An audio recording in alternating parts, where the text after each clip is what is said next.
This world is backwards. So,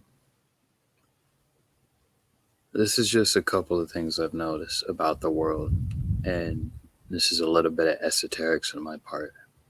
Um, the world is a bit backwards in a lot of different ways, and I'll explain what I mean.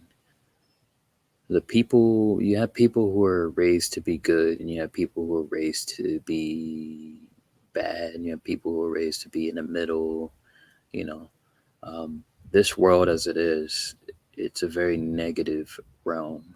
There's no, it's not innately positive. So positive energy takes much longer to create good actual things. Like it seems like manifesting positive results in this realm is more difficult.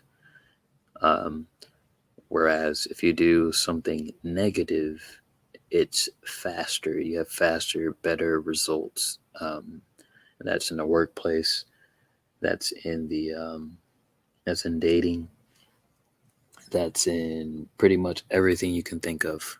I don't know exactly why this is, but I think this is a large factor why we have a lot of issues, right? Why we have the issues in the dating world where you have men treating women um, like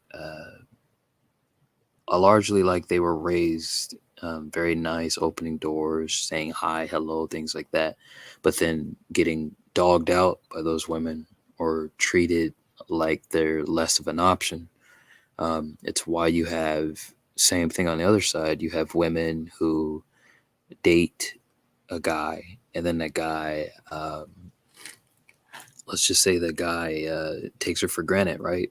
Maybe they decide to go steady, and he, ends up cheating on her or finding someone he thinks is better and then just leaves her to the side.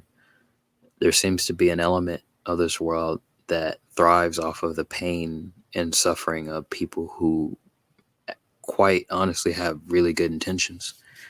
Um, there's a guy I follow, Alan Realiner, and he talks about how the people who have obvious flaws are actually the better people to deal with because past those obvious flaws, they might have really good intentions, but then you have people who seem they're seemingly perfect, and you can't find the flaws so easily. Those are the worst people, and I don't know how right he is, but I think that's very interesting. But the world is backwards. In order to get attraction out of the average woman, you have to treat her badly. Nowadays, because their egos are pumped up so hard, you have to treat them as if they are beneath you. Now, there is an element of that with women where you want her to perceive you as uh, like you want her to think that you're amazing, like you're better than her, just innately. That's without the negativity and stuff like that. But then the negative aspect comes in where they actually like something that feels dark and wrong and almost like this greedy, narcissistic, evil kind of presence. They like that kind of thing, right? But even in like business and in the workplace, it seems like the people that get ahead are people who are the worst type of people, people you can't really get along with. And their energy is they're very power hungry people. Those seem to be the ones that rise through the ranks, but the world seems to be engineered specifically for those kind of people. The people who actually have good intentions and want to do good, those people seem to be in this stuck in this small part, this small jail cell where they can't get out. I don't know exactly why this is, but I think here's the thing. Here's the problem with that. Uh, the world as it is now, it seems to. There's this saying, and I think the saying is really interesting. Um, the saying is, you either live long enough to become um, a bad person, like a douchebag, right? or you die a nice guy, right? So people who are good, they end up turning to the dark side.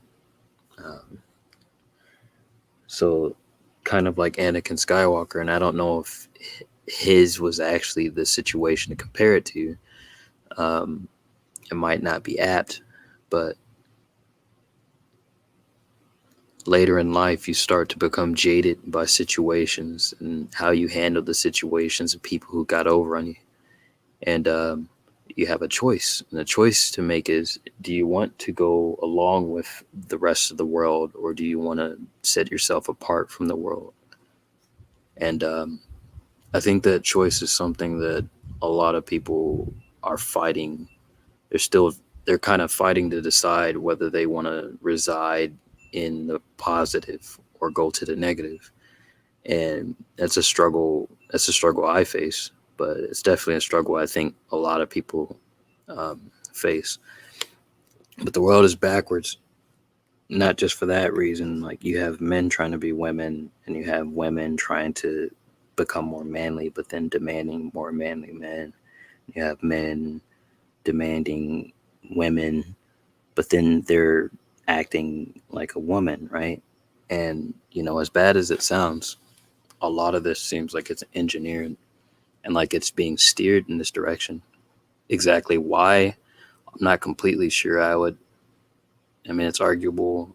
It's you could say that the chaos could provide a platform for someone who wants to gain power. Um, that's one way of looking at it, but there's multiple ways of looking at it.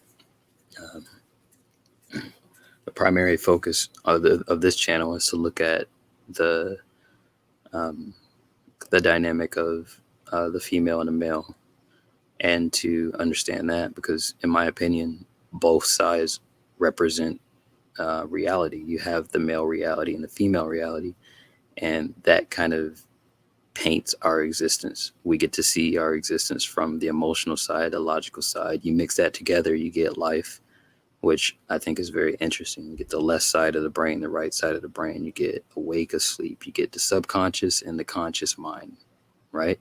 There's like a duality to it, and it's beautiful. But it seems that that is kind of being disrupted in many ways. It's unfortunate. It's a shame. The world is backwards.